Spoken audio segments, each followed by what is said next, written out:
It's P time again with me, Patricia, host of the Poetry P podcast. Today I have another of our workshops for you with the highly talented Kala Ramesh. Kala has been learning, writing and teaching all things Japanese short form for over 20 years. And today we're going to benefit from her thoughts on the cut and how we can achieve it in English language haiku. But before we get into Kala's talk and hear the delicious haiku that she's chosen to illustrate it with, there are some important reminders and a little bit of news. Shall we start with the news? I'm happy to say that the latest journal is out. That's issue 123. The link for the PDF will be on the website and, of course, in the show notes. It's in PDF form because that's the easiest and most sustainable way of doing things with such a global community of poets and writers. It really is a bumper issue this time, with so many contributors who've written haiku, senryu, haibun, split sequences, and even an essay. Or is it another haibun? I'll leave that up to you to decide. But more about that later. All the proceeds help me to keep this show on the road. So thank you to everyone who has bought it and to those of you who will be buying it. I appreciate your contributions and your support. If you're listening to this in real time, that's July 2023, we have 2 submission periods running at the moment. There's a call out for haibun submissions, your deadline being the 31st of July. Shane, our haibun editor, and I will be reading during August with a goal of getting back to you by the end of August. So if you haven't heard by then, do please get in touch. Sometimes, emails do go astray. And this is very important. The haibun submission has a twist to it. Do listen, or at the very least, read the show notes for the talk that Kurt Paulish gave us in episode 17 of this series. You'll find it wherever you get your podcasts, our website, and of course on the Poetry P YouTube channel. And remember that essay or haibun I mentioned? Well, Kurt wrote it to help you with your submissions this time. It's in the journal. Ask any editor, the worst job we have is rejecting work. So please, please make sure you know the criteria this time. Now, while you're over at our YouTube channel, why not take part in our video prompt? Some of you know that I am taking tango classes, and this time my lovely teachers at Arte Danza in Zurich have helped me with the prompt. Thank you, Elisa and Ariel. Just write your haiku or senryu in the comments. Linda will read them all and she'll choose her favorites for the feature on the podcast. And of course, they'll be printed in the journal. The prompt is a great way to get your poetry out there. So many people read the poetry as they get ready to leave their comments. So whether you get featured or not, do please have a go. Read other people's work as well and perhaps comment on them. And if you're coming to this episode sometime in the future, hello from the past. If you'd like to join in our writing, do head over to the submissions pages on the Poetry P website and see what's going on. There's usually something. And if you've signed up to the mailing, you might be able to take part in one of our impromptu flash coup. But really, they are only for people on the mailing, so do sign up. Last and definitely not least, it was so lovely to meet some of the P community at the Haiku North America conference in Cincinnati. Thank you all for making a point of introducing yourselves. You've given me some great ideas for podcasts in the future. Keep your eyes peeled for what's coming up. Cincinnati was alive with haiku and Taylor Swift fans. Apparently, there's a lot going on at the moment. So, we're off to meet Kala again. If you enjoy this talk, do go and listen or watch her last appearances on the podcast. She was in episode 1 and 7 of this 6th series. Yes, I know. She's becoming quite a regular. And as so often when I talk to Kala, there are some real light bulb moments for me. I'll expand about that at the end. And she does ask a very interesting question. Let me know what you think the answer is. So let's get started. I was just telling our listeners and viewers that this time you're going to be talking to us about the cut. Something I know you've spoken about and written about in your career as a Japanese short form expert. And I'm so pleased that you agreed to come along and speak to us about what is an essential piece of the haiku craft. Thank you, Kala. Shall we hear your presentation? Thank you so much, Patricia. So through a pair of binoculars, the kire, the cut. In short, can it be said haiku is all about the kire, the cut, and kigo, seasonal references? The Japanese language has certain specific words like ya, kana, kiri, and nari to show this cut in haiku. Please pardon my pronunciation in Japanese. I'm not very fluent in it. When writing in English or in any of our regional languages, we need to use punctuation called the cut marker in place of such words. The cut marker is known as kireji, and people sometimes feel it's just a punctuation. But no, it's much more than that. If kire can be considered the soul in a haiku, then the kireji, which so closely abets the kire, can be considered the heart that encloses the soul. If I can be a bit dramatic. I had a small incident. When my children were small and I had to read them in school, I had a scooty or a small bike, which was very popular those days. I'm talking about some 30, 35 years back. And one day, in a hurry, the children were there, they had packed the lunch and everything, they had come down. And when I started the bike, it wouldn't start. My husband had already left for office. So I asked the others, they tried, kick, it wouldn't start. So I pushed the bike to the mechanic. And what he did, in 2 seconds, the bike started. So I said, I was very curious. I said, how did you do this? How? Okay, he said, there's something called the spark plug, which I didn't know. He said, there's something called the spark plug. There are 2 points here. If it's jammed, like it was in your bike just now, the bike won't start. If it's too wide, it won't start. It has to have just the right amount of space for the spark to happen. And it clicks.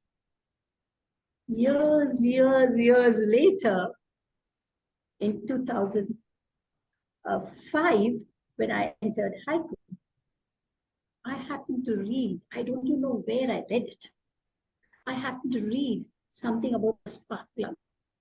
And the spark arrived. I said, what is this? Because I know something about the spark plug now. And the article said so beautifully that the spark plug is what analogy that we use for haiku. If the 2 images are too far away, the haiku doesn't happen. Mm-hmm. If it's jammed, the haiku doesn't happen. It should have just the right amount of space for the whole poem to come together. And that is the crucial thing. If you remember that, you know you will not jam your images. You know you will not have a distant, very distant images, 2 images running parallel, but running so far away that it leaves your reader scratching their head, saying, what is happening here? Even this spark plug was not effective for my students. They still struggle. So I told them a very simple thing. I told them, if you go to a birthday party, or when you were a 6-year-old, you go to a party, the first table has cake cut into multiple pieces, and your mother has told you, don't just eat cake. It's not good for you. And you don't touch it. It is cake. And that is the jammed. The haiku that is jammed with the 2 images running over each other. That is the plate with pieces of just cake. You go to the next plate, next table, and there you see a piece of cake. Okay, that's nice. or a piece of maybe, should we say, a piece of mud, a heap of mud. You see, what is the connection here? I can't eat the mud and I can't eat the cake because it'll be soiled with mud. And no, this is not for me. It is too wide apart. And then the child comes to the third table and he sees or she sees the cake, just one piece, maybe two samosas, lemonade, sherbet, and maybe potato chips or something like that. And she says, this is something that I like. And this is what haiku is about. Both the images coming together, when it comes together, the whole haiku comes together, the resonance, and then the depth, and then all the aesthetics that Japanese talk about, the wabi-sabi, and then mono no aware, and then yugen, you name it, everything comes together because the two images have clicked and they've come together to yield, to give much more than what the separate parts are. And I hope you enjoyed the session.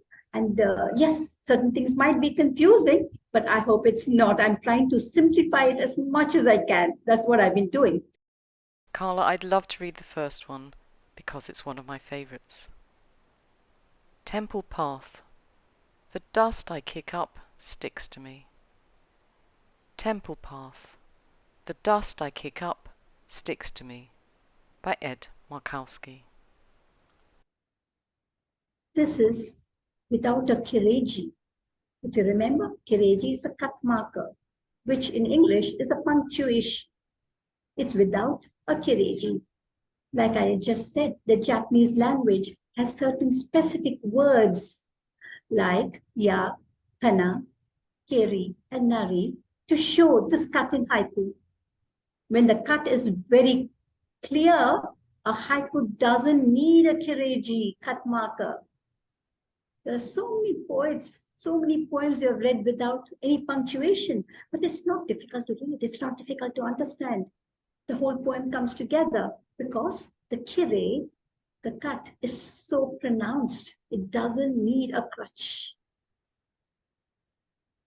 When the cut is very clear, a haiku doesn't need a kireji or cut marker, which in the English language is shown by the punctuations. This has to be very clear in one's mind. Because as we keep writing, this is more for the beginners, as you keep writing, you know that certain poems don't need a kireji. You don't need the punctuations, okay? And certain poems need it for clarity. Now, this is a very deep and very philosophical haiku. In Hindu philosophy, because that is what I know, I can only go from known to the unknown. In Hindu philosophy, this is called prarabdha karma. The result of our actions, both good and bad, that we have done in our previous life comes with us into this life. The dust I kick up sticks to me. I went back to the prarabdha karma. I went back to our Hindu philosophy. That line spoke so much to me. So, what is he saying in 3 lines? Temple paths. He's already laid the foundation. It's a temple path. You're the religious type. You're going to a path. You're going to talk to God or the goddess, as in our case in India. Temple path. The dust I kick up sticks to me. It doesn't need a kireji, but the kire is very clear after temple path that brings the backdrop on which the 2 lines are juxtaposed. And when it comes together, it says so much. Please remember the spark plug. Please remember the plate with full cake and the plate with cake and mud and the cake with everything which is beautiful. And so this is temple path. The dust I kick up sticks to me is a beautiful birthday plate. It has everything that you can relish and you can enjoy and can remember forever. The fallen and the falling leaves, 10 years of war. When I saw this haiku, I fell in love with it. And later I came to know he was a Vietnamese. He had been through the wars. And so it spoke much more to me. The fallen and the falling leaves. Dot, dot, dot, which is the ellipsis. Very clear. The fallen and the falling leaves. Yes, we know in autumn or in certain countries, it's not autumn, it can also be in April, in May, like in India. When the leaves fall, it doesn't matter which month, which season, when the fallen leaves are there and the falling leaves are there. 10 years of war. What a punchline. What a punchline. It is too juxtaposed.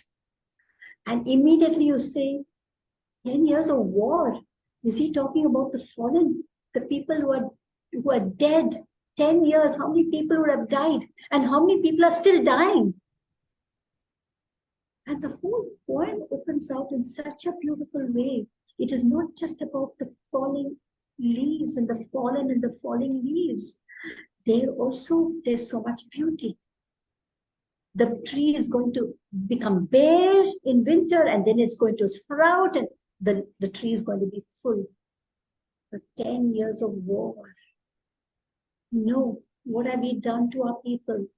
The killing has happened. So many families without their breadwinner. So many families. The amount of juxtaposition, the amount of crisscrossing of ideas in a poet, or in a person who enjoys this poem. The ellipsis says, please pause. The end dash says, hey, I'm putting it there so you notice there's a cut. The M dash is an emphatic dash. It gives so much importance to that first line when you give an emphatic, or on the second line when you give an M dash. It's emphatic. You cannot miss it. You should not miss it. And then, of course, there are other punctuations, but today I'm not going to talk about that. Here, the kire comes at the end of line 2.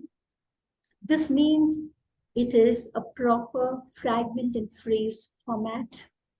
The 2-line phrases comes first, followed by punctuation. Then comes line 3, which again they say, here I want to tell you all, I don't know whether I'm wrong or right, but everyone, even now, so many good poets talk about the aha moment. I think there's nothing called the aha moment. There's nothing, not in haiku. Everything is an aha moment for us. Every moment, everything that we realize is a beautiful moment. The minute we say a aha moment has to come on line 3, very often, especially for the beginners, it becomes a contrived poem. So here, how natural it is, and what a punch that line is. The fallen and the falling leaves. 10 years of war. Notice how the kigo is embedded in the phrase. That is the beauty. The kigo is not their spring breeze and then the poem. The kigo is the seasonal references are embedded in the phrase, and those are the haiku that I really relish. The falling leaves is autumn. We don't say autumn falling leaves and then say, oh, one line falling leaves, oh, it's autumn, and then 2 other lines we have. No, he's holding that punchline for the last line, and he's taken the whole moment to show the fallen and the falling leaves, and then a punctuation, a ellipsis, which says pause. Reader, please pause. Reflect. 10 years of war. And we know what war has, how much chaos and havoc it causes. And so line 3 is totally free to give depth and layered meaning to the poem. Karma Tenzin Wangchuk is a Vietnamese war vet, member of the Veteran for Peace, and a Buddhist monk. And this is reflected in many of his haiku. It's here completely. I hope you enjoyed it. Carla, can I just butt in and ask or say a couple of things? The first Yes, one is I'm so pleased that you mentioned this almost the subtlety of the Kigo here. It's not completely in your face with so many people, me included, I do it too, will write a haiku and make the Kigo really obvious. So spring breeze, whatever comes afterwards, yeah, you know. yeah, I hear what you're saying, and I agree with you totally that where it is just incorporated into this fragment, into the phrase, it's it's beautiful, just beautiful the way that he's beautiful. done that. So I agree with you totally there. In our previous poem, Temple Path, the dust I Yes, kick up sticks to me. me. Now, in this one, you spoke to us, you know, it's obvious you don't need to put any punctuation in there. You have a very clear Kiri. break. Yeah. But then if we come back to this one, the fallen and the falling leaves, Karma Tenzin Wanchuk has decided to put the ellipsis into this one. Would it have worked without it? It would have worked, of course, because the kiri, the two lines are very clearly, it is a different thought. Mm-hmm. But you put the ellipsis for you to take a pause Mm-hmm. and not rush through it. The fallen and the falling leaves, 10 years of war is different. The fallen and the falling leaves, 10 years of war is different. You know, haiku is multifaceted. You have the kigo, you have the resonance, you have all the aesthetics that the Japanese, around 9 or 10 aesthetics, you can take one or two and fit it into the poem. Then you have the wordless poem. You use the simplest of the words. You make it a concrete poem. It's so simple that it's just an image that strikes you. And then you also use the punctuation. Isn't that adding a little bit of touches? You know, in your grandmother's cooking, she puts this and she puts that and she puts, and you say, how did you do this? Only she knows the amount of ingredients and the amount of things or no ingredients that she put. She made it bland and so it was good. Only she knows what she did on that day. I pay a lot of attention to the punctuations when I'm an editor. It I, means a lot. I agree with you that the ellipsis in this case really enhances the poem. And I Yes, wonder if you need, well, maybe you don't need to, but you can really see how that enhances the poem, or really hear, I should say, how that enhances the poem when the poem is read aloud. yes. We go to the next poem Okay. by Chitra Rajappa. I know she lived in Bangalore and she had a 3-month baby when she wrote this. But this poem is something that I use in all my workshops. Thunderclap, emphatic, M dash. It's that loud. It's that sudden. The sleeping newborn throws up her arms. We've seen that. We've seen that in babies. They react to thunderstorm. Mothers go and close the doors when the child has been having problems to sleep and they sleep. And then the thunder's there. We go close up all the windows, draw the curtains. We see to it that the sound is not too much for the baby because the baby, even in deep sleep, they can be disturbed. And many times they throw up their arms like this. Thunderclap, M dash, emphatic. The sleeping newborn throws up her arms. So gentle. That M dash makes the whole divide so beautiful. There is a loud noise, and because of the resonance, because of the loud noise in a sleeping child, which is a young 3-month child, her brain is young, everything is young, and still the resonance has happened in her, and she throws up her arms is such a delicate love. It is this coming together of a line with strength and a line with grace that M dash has made it possible. Because I know what M dash means. If you don't know what M dash means, then you'll say Thunderclap, the sleeping newborn. Yes, it's a beautiful poem. But have you noticed the strength of that thunderclap, the volume, the force of the thunderclap and what is going to happen later. The lightning is going to happen. It's going to pour. The sleeping newborn, it's not just a newborn, it's a sleeping newborn. The sleeping newborn throws up her arms. I think there's nothing more to say. It's just that here she uses the M dash, it's emphatic and readers can't miss it.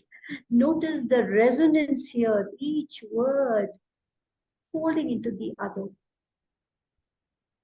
And that is made possible, like in the previous one, without an ellipsis. And here it's made possible because of the M dash. Now we go to the fourth poem. In the beginning, I didn't understand it. It took a long time for me to understand. And I show it to all my students in all my workshops. Half of them don't understand it. I say, it doesn't matter. It'll lie with you. And one fine day you will get to know, you'll understand. Look at the urgency of aliveness. I use this term, urgency of aliveness, in this haiku by Peter Yogi. A falcon dives, how completely I surround my bones. It's thoughtful, thought-provoking, activity-based, and yet more, so much more than the sum of all its parts. Where is the kire here? The first example, the kire was very clear. Here, a falcon dives, how completely? I can have the kire on line 2. Or you can say a falcon dives. The kire comes there. Completely I surround my bones. Line 2 is a pivot. It's a hinge door. It'll join up the first line or it'll join up the third line. It's a bridge. But when you do the hinge door, when you say the second line is a pivot, it softens the urgency of aliveness. So I prefer to use the kire as coming at the end of line 1. A falcon dives. We are all aware of how swift that can be. Then comes what I wish to call the urgency of aliveness. That activity moment, which is very difficult, not easy to get something so effective. How completely I surround my bones. Just imagine you are on a hilltop and then suddenly you see a falcon diving towards you. What would you do? I would crouch, cover my head with my hands, in short, protect myself from the falcon. A falcon dives. How completely I surround my bones. What a beautiful expression. You never say how completely I surround my bones. When you surround something completely, it means you're protecting it. The child, the mother protects the child. When something darts into your eyes, your eyelids close. It protects your eyes. It's a reflex action. A falcon dives the next moment. How completely I surround my bones. I hope you enjoyed these 4 haiku. Now, let us read what Basho has said about kire. First, the cutting word is inserted in order to cut the verse. You're all clear about that? The cutting word is the 4 words I told you in the beginning. And for us in English language haiku, it is the punctuation, the cut marker. Okay? The cutting word is inserted in order to cut the verse, correct? If the verse is already cut, it is not necessary to employ a word to cut it.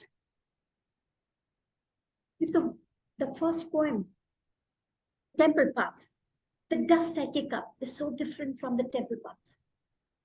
It's so clear. There was no need for it to have a punctuation mark. If the verse is already cut, it is not necessary to employ a word to cut it.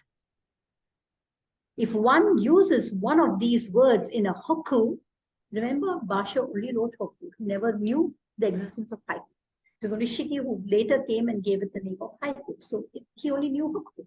If one uses one of these words in a haiku, 7 or 8 times out of 10, the haiku will be cut.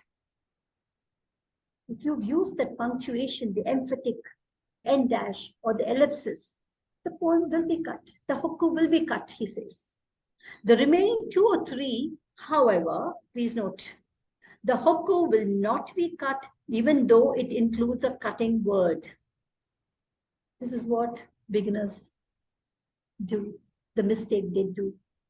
They just say, oh, well, the poems I've read have been having ellipsis or M dash. Let me also put ellipsis and M dash.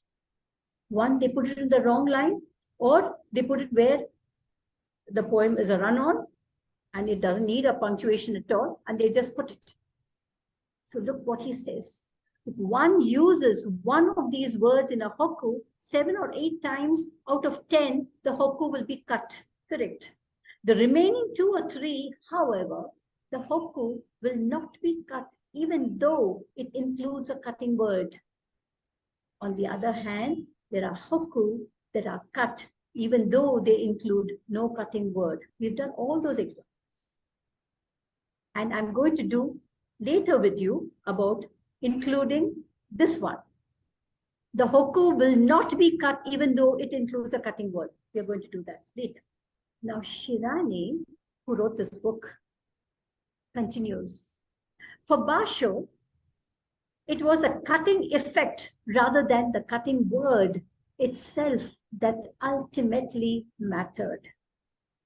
Once you know you've been writing haiku, it is a cutting effect, the kire, more than the kireji, that is important. A haiku could be cut without a kireji, and the use of a cutting word did not necessarily ensure that a haiku had been cut. We've done that again, and we'll be doing it again. For Basho, the cutting effect was more important than the cutting word. That is the punctuation in English language. For him, the kire, the way we cut temple path, the dust I kick up sticks to me. Temple path, there's a clear kire there, there's a clear cut there. That was more important for Basho than putting ellipsis or putting an M dash. A haiku could be cut without a kireji. Please remember, you don't need a kireji or a punctuation mark to cut. But again, like I told you, if you understand what kireji does, it's a tool. It's one of the many tools that we use to write haiku effectively. If you know how to use it, don't make all your poems without punctuation marks. There are some. The fallen and the falling leaves, ellipses, the pause, the break, the time, the space, the emptiness that thought gives, and then the 10 years of war says so much more. And this wouldn't have been as effective without the kireji or the punctuation. So let's take the run-on haiku, something we often see nowadays. With so much importance given to kire in haiku, can these run-on be called haiku and not regarded as the inner renku verses which mainly rely on linking to the previous verse? Renku will teach you what it is to write a run-on sentence, run-on verse. Only the first verse, which is called the haiku, which later became the haiku, is haiku. As we write, all the other words being like a pack of cards. If you remove the first haiku, all the pack of cards just fall down, because they are not standalone haiku. So what is a run-on haiku? I've tried to do a run-on, where the morning mist colors the mountain tip, a bald eagle.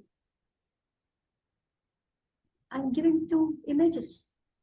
Why do you say it's run-on? There are two images. I'm talking about the mist, the morning mist, and which colors the mountain tip. That is one image if you're going to paint. And then I'm going to draw a bald eagle. That's the second image. So it's a two-image poem, and haiku is two-image poem. So what is wrong about it? What is a run-on haiku? Where morning mist colors the mountain tip, there is a bald eagle. That's what I'm saying, isn't it? I'm showing the tip of the mountain, and there is the bald eagle. I'm saying there is a bald eagle. Or another way of saying it, a bald eagle where morning mist colors the mountain tip is what I've written. A bald eagle where morning mist colors the mountain tip. That is one image. Where is the kire? Where is the cut? So now the student says, oh, we have to have a cut. We have to show. There are two images. So what do? They add a kireji, where morning mist colors the mountain tip, ... a bald eagle.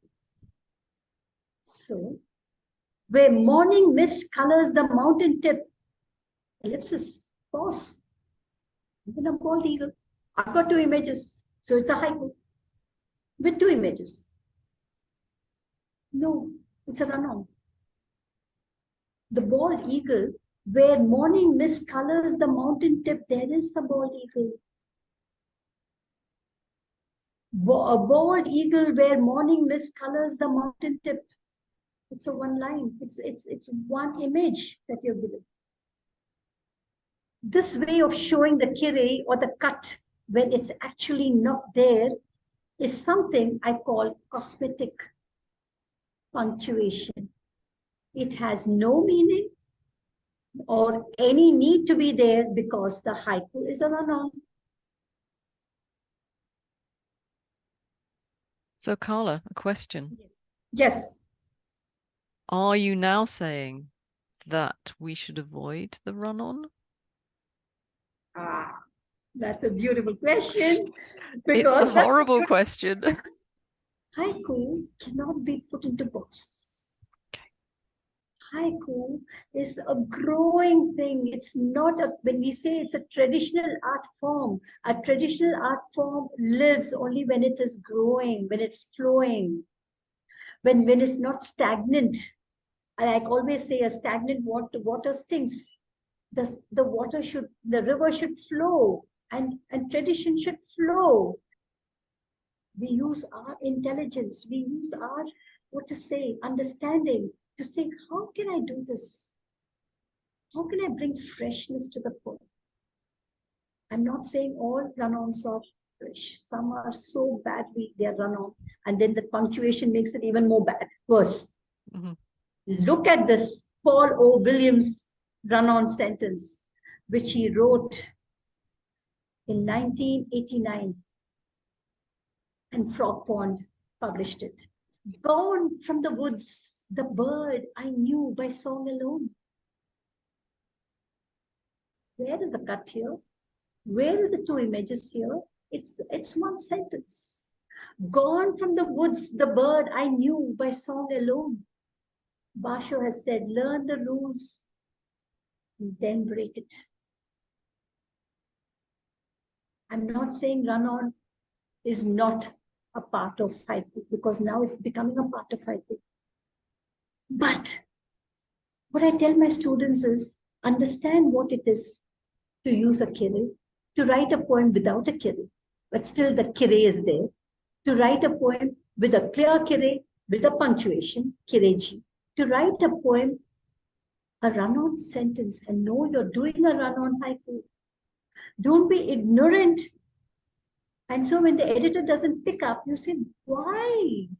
Why hasn't my poems been chosen? Because maybe that editor doesn't want run-on sentences, run-on haiku.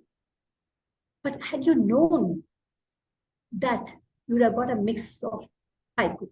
one without a kire, one with a kireji, one with a kire alone, one with a kireji, a few with a kireji, one or two run on. So maybe the editor will like one. You have to know the difference. As a haiku poet, you should know the difference. Then comes preference. Like I go in and out. Sometimes all my poems are without punctuations. I think, it's much deeper. There's so much yoga in there. And sometimes I'd say, no, no, no. The punctuations are essential. So I go through phases. I'm now going through a run-on phase. And I don't want to do that without understanding what a good run-on is. Look at Paul's again, I'm reading it. Gone from the woods, the bird I knew by song alone. Gone from the woods, the bird I knew by song alone. Each word is beautiful, and there's no cut after any line. So there's nothing wrong with run-ons, but it should be done well.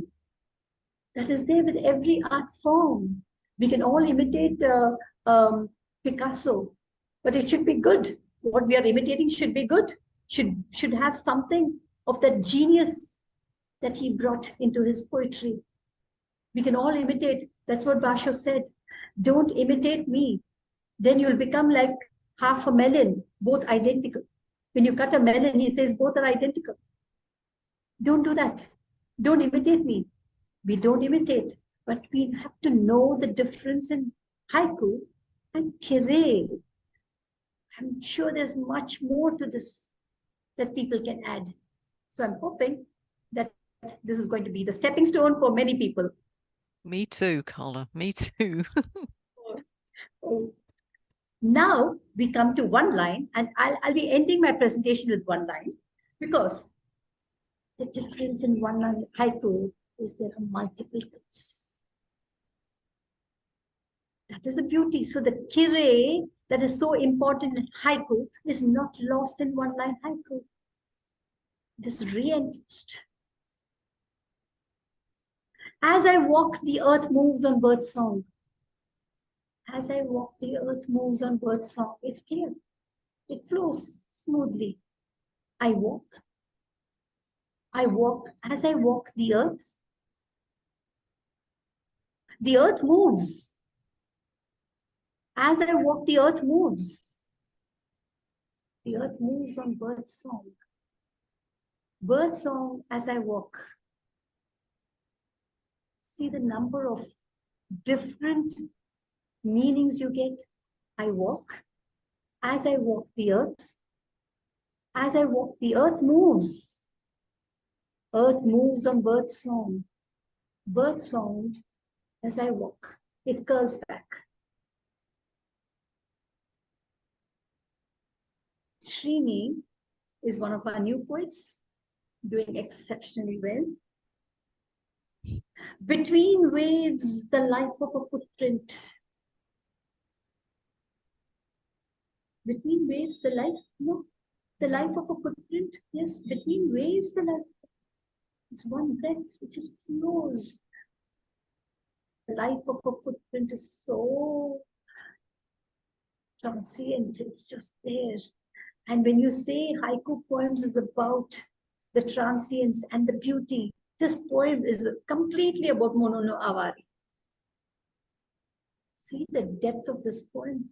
I think we should also say, shouldn't we, Kala, that Srini now goes by the name of Srini, but yes, he was actually Srinivas. Yes, so he stuck on to Srini, and now the other day he said, for all my Japanese short form, it's Srini. He's a teacher, and he writes structured poetry and free verse and main verse poetry and all that. And for that, it's Srinivas S. Oh, okay. So he differentiates. Yes. Excellent. Lovely. Kala, that was great. And as I said at the beginning, some wonderful examples there to illustrate the points you were making. It is 18 years, 19 years of my experience. I went and picked out the best for this. The monoku are especially interesting when you're doing cuts, because as you said, you can put so many, you can cut a good monoku, you can cut in so many places. And you talked about there not being an aha moment. You sort of given me a couple actually throughout this presentation, and one of them was when you read your poem. Could you read your monoku for us again, please? As I walk, the earth moves on birdsong. As I walk, the earth moves on birdsong. Yes, the point I was going to make is that I hadn't thought about this before, and it was the same with Shrini's, which, let's see, Between Waves, The Life of a Footprint. Both of these, as you pointed out with your own one, have a sort of circular life about them. Because, Yes. as you said, as I walk, the earth moves on birdsong, but birdsong as I walk, it continues in a circuit, a circle, which was a little bit of an aha moment there for me, Kala. I hadn't noticed that before. Now I'm going to be looking for it in everybody's. I'm going to go through the things that I took from the presentation that I would like to see when people are looking, thinking about their submissions for us. And if I've missed anything, you put me straight. So obviously, I love the ideas that the cake and the spark plug images you gave us. And then obviously, when the cut is clear, you don't have to add any extra punctuation to it, except as you showed us with the fallen and the fallen leaves, and the thunderclap. If you want to emphasize the cut in some way or another, or then show the pause. Yeah. Show the ellipsis shows the pause. Says, Yeah. Hey, hold on, don't rush. Exactly. Okay. I was going to say, if you want to use the punctuation, give the punctuation a reason to be there. Don't just throw a bit of punctuation in just to highlight the cut. Make sure it's got a function. Okay, so I think those were the main things, and then of course we come on to if people want to write monoku for this particular submission, then in some ways it's a different ball game. You are, I think, if anything, you are more aware of how the poem can be read with the different cuts in the poem. And I think that's the fascinating thing about monoku. Don't write a monoku that is just, well, if you go back to Temple Path, it's not just one line of poetry. It's a line that can be split in so many different ways, can be read in so many ways, and possibly, as the examples you showed us, can go in that lovely circular movement as well, which, as I said, we need to stop so I can go and play with that one. Thank you so much again, Kala, for coming. And if people are worried, don't. Kala will be back because we definitely have a couple of topics that we need to follow up on. So, Kala, goodbye for now, and thank you very much. It's my honor. It's my pleasure. Anytime you call me, I'm there for you. Yes. Thank you. Thanks, Kala. So, to reiterate, my light bulb, or should I say spark plug moments, were Kala's explanation of what you're trying to achieve with your cut. That spark plug really spoke to me. Did it you? And the monoku with that circular momentum wasn't that great. And it didn't just stop there. That explanation of the run-on poem, I think, is the best one I've ever heard. Kala asked, is a run-on poem really a haiku?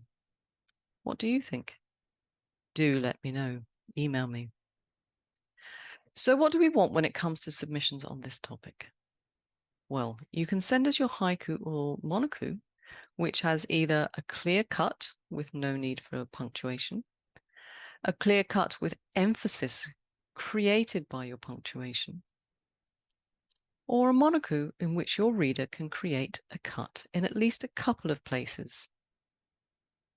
And if you're really going for it, try and create that circular effect that Kala and Shrini achieved. And don't forget, we really hate rejecting work, so please read the criteria. Well, thank you again, Kala. Thanks to all of you who've come along and listened or watched. It's an honor to have your company, truly. If you've enjoyed it, tell your friends. Poetry is for everyone. Perhaps even give us a review wherever you find your podcasts. They really do help us to spread the haiku word. There'll be another podcast along next week. Do join me then. But until then, keep writing. And if anything is missing from the show notes, do let me know by email, please. Ciao.